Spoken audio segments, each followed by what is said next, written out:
Shalom, kita berjumpa dalam Victorious Devotion hari ini. Saudara yang dikasihi Tuhan, apa kabar? Saya percaya bahwa ada sukacita dalam seluruh kehidupan kita. Dan hari ini kita akan merenungkan kebenaran firman Tuhan. Sebelumnya saya ajak kita untuk bersatu dalam doa, kita berdoa. Bapa yang baik, kami bersyukur untuk hari ini. Terima kasih untuk anugerah Tuhan, untuk kasih setiamu, untuk penyertaan-Mu dalam seluruh kehidupan kami. Kami datang mempersembahkan seluruh hidup kami ke dalam tangan-Mu. Kami percaya kepada Tuhan, kami mengandalkan Tuhan. Karena itu kami mau membaca dan merenungkan kebenaran firman-Mu yang menjadi pedoman dalam seluruh kehidupan kami. Tuhan, berbicaralah kepada kami pribadi masing-masing dan juga hamba-Mu hari ini akan menyampaikan, kiranya Tuhan urapi, Tuhan layakan. Terima kasih Tuhan, kami sambut kebenaran firman-Mu dengan sukacita. Dalam nama Tuhan Yesus kami berdoa, haleluya, amin. Saudara yang dikasihi Tuhan, hari ini saya mengajak kita untuk merenungkan satu bagian firman Tuhan yang saya ambil dari kitab 1 Korintus pasalnya yang ke-6, 1 Korintus pasalnya yang ke-6, ayatnya yang ke-9 sampai ayatnya yang ke-11, ya. Demikian firman Tuhan. Atau tidak tahukah kamu bahwa orang-orang yang tidak adil tidak akan mendapat bagian dalam kerajaan Allah? Janganlah sesat, orang cabul, penyembah berhala, orang berzina, banci, orang pemburit, pencuri, orang kikir, pemabuk, pemfitnah, dan penipu tidak akan mendapat bagian dalam kerajaan Allah. Ya, 2 ayat saja saudara, ayat 9 dan 10 ya. 1 Korintus 6 ayat 9 dan 10 yang saya beri judul jangan sesat. Saudara dikasih Tuhan, bulan ini kita terus belajar untuk mengantisipasi, mewaspadai ajaran sesat atau aliran sesat, saudara dikasih Tuhan.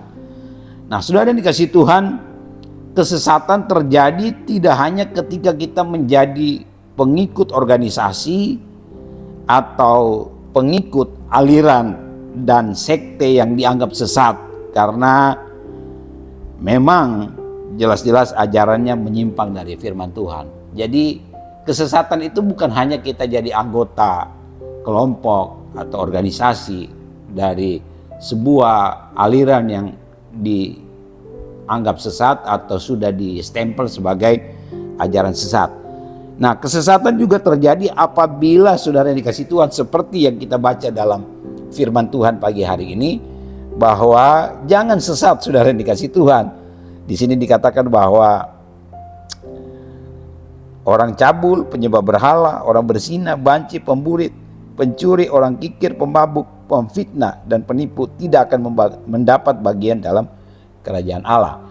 Jadi kalau kita sesat, kalau kita menjadi pengikut aliran sesat, sudah pasti kita tidak akan mendapat bagian dalam kerajaan Allah, saudara dikasih Tuhan. Kita berpikir hanya karena kita jadi pengikut aliran sesat, kita tidak akan masuk surga. Tapi ternyata juga saudara dikasih Tuhan, di sini kita diingatkan untuk kita jangan sesat pikir. Kita jangan hanya berpikir bahwa menjadi pengikut aliran sesat lah yang tidak akan mendapat bagian dalam kerajaan surga atau tidak masuk dalam kerajaan surga. Ternyata perilaku atau sikap hidup atau moralitas yang disebutkan di sini bahwa itu juga tidak akan mendapat bagian dalam kerajaan Allah. Termasuk di sini dikatakan bahwa orang-orang yang tidak adil atau punya sikap tidak adil, saudara dikasih Tuhan, diingatkan betul bahwa itu juga saudara tidak akan mendapat bagian dalam kerajaan Allah, ya.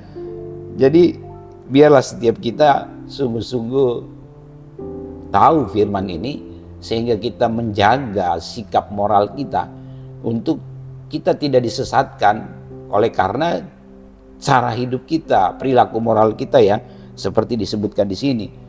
Ya, antara lain tadi orang yang tidak adil, orang yang cabul, saudara dikasih Tuhan. Kalau kita masih cabul, masih suka percabulan, penyembah berhala sudah pasti ya. orang yang berzina, kalau kita masih berzina, banci sudah dikasih Tuhan, saya gak perlu jelaskan banci itu seperti apa, kita tahu perilaku ini seperti apa, sudah dikasih Tuhan. Orang pemburit gitu ya, pencuri, orang-orang kikir, pemabuk, pemfitnah, penipu, wah itu ternyata sudah dikasih Tuhan tidak akan mendapat bagian dalam kerajaan Allah. Jadi biarlah setiap kita juga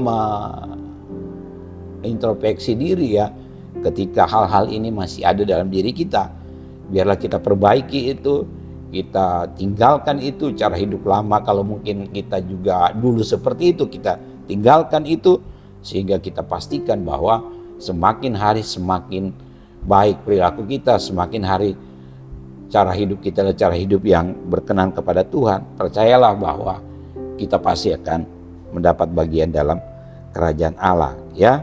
Jadi saudara dikasih Tuhan, jika perilaku sesat seperti ini tidak akan mendapat bagian dalam kerajaan Allah, jadi ya kita harus betul-betul memperhatikan supaya kita, ayat 11 dikatakan, ayat yang ke ya, saudara dikasih Tuhan dikatakan bahwa biarlah setiap kita betul-betul menyadari ini, saudara dikasih Tuhan ya, menyadari supaya perilaku-perilaku kita, hidup kita seperti yang dikatakan pada ayat 11 ya, saya bacakan ayat 11. Dan beberapa di antara kamu demikianlah dahulu kata firman Tuhan ya. Tetapi kamu telah memberi dirimu disucikan, kamu telah dikuduskan, kamu telah dibenarkan dalam nama Tuhan Yesus Kristus, dalam roh Allah kita. Jadi saudara dikasih Tuhan, kita harus menyadari betul bahwa kita adalah orang-orang, kita harus memperhatikan betul bahwa kita adalah orang-orang yang sudah disucikan. Ya, kalau dalam Alkitab Terjemahan Baru dikatakan di sana sudah dipermandikan. Ya, orang yang sudah disucikan, sudah dipermandikan, itu sudah bersih dari cara hidup yang lama, dari perilaku amoral sudah ada dikasih Tuhan seperti yang disebutkan pada ayat yang ke-9 dan 10 tadi. Nah, kita juga adalah orang-orang yang sudah dikuduskan ya, adalah orang-orang yang sudah dibenarkan. Dan inilah yang harus betul-betul kita jaga dari kehidupan kita, sehingga kita tidak disesatkan. Tidak disesatkan oleh apa? Oleh perilaku hidup kita. Jadi kalau perilaku hidup kita masih seperti yang disebutkan pada ayat yang ke-9 dan 10, itu kita sudah disesatkan. Ya, tanpa sadar sebenarnya kita sudah, atau kita masih hidup dalam kesesatan. Nah, supaya kita tidak hidup dari kesesatan, ya kita berbalik kepada Tuhan. Kita tinggalkan cara hidup yang seperti itu. Dan kita menyadari betul bahwa di dalam Kristus kita sudah disucikan, di dalam Kristus kita sudah dikuduskan, di dalam Kristus kita sudah dibenarkan. Makanya janji keselamatan untuk mendapat bagian dalam kerajaan Allah itu adalah akan kita dapatkan ya. Oleh karena itu saudara dikasih Tuhan, biarlah setiap kita terus hidup di jalan yang benar dan kita tidak disesatkan oleh cara hidup kita yang lama atau perilaku hidup kita yang tidak sesuai dengan kebenaran firman Tuhan. Amin. Baik saudara dikasih Tuhan, kita bersatu dalam doa terima kasih. Kami bersyukur untuk kebenaran firman-Mu yang kami dengar pada pagi hari ini. Engkau mengingatkan kami supaya kami jangan sesat. Tuhan Yesus, kiranya Tuhan juga tolong kami sehingga kami terus bisa menjalani kehidupan ini dengan hidup yang berkenan kepada Tuhan. Kami tidak disesatkan dengan cara hidup kami yang menyimpang, cara hidup kami yang jauh dari Tuhan, cara hidup kami dengan cara hidup yang lama. Kami percaya bahwa kami adalah orang-orang yang sudah disucikan, dikuduskan, dibenarkan di dalam Kristus. Karena itu hidup kami juga adalah hidup di jalan yang benar. Terima kasih Tuhan, terpujilah Engkau Bapa di surga. Kami bersyukur dan berdoa. Haleluya. Amin. Demikian Victorious Devotion hari ini. Salam kemenangan, Tuhan Yesus memberkati.